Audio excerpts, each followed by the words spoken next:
Honestly, I challenge any motorcycle manufacturer to come out swinging that hard, first try, no warm-up.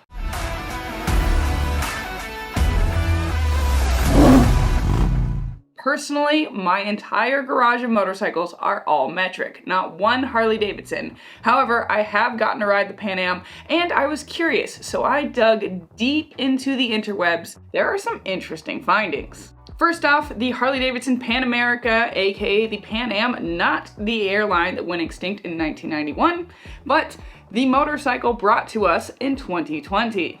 Currently, this is one of the most popular and highly selling adventure touring motorcycles.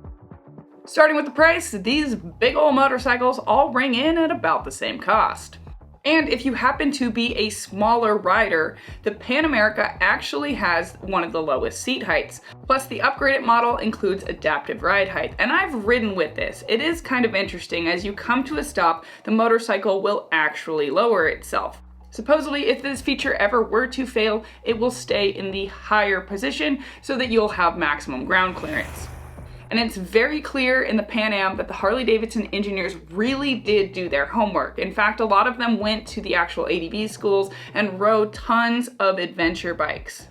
The way that the cockpit is set up, it's very reminiscent to me of the Honda Africa Twin, which is a smaller CC motorcycle, but for me, being a metric rider predominantly, just having the integrated turn signals in one button, Harley-Davidson, that was a game changer in your own way. I no longer need this thumb on a Harley-Davidson.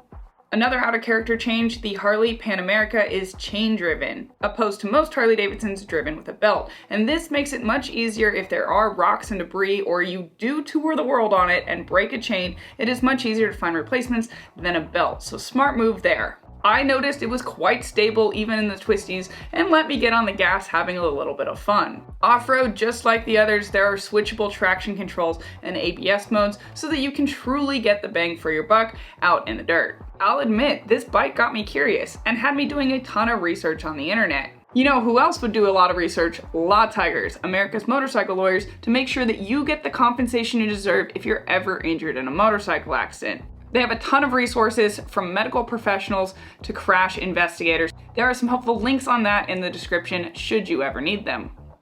With my curiosity digging through the internet, I actually saw that a lot of high-ranking motorcycle publications really did praise this motorcycle.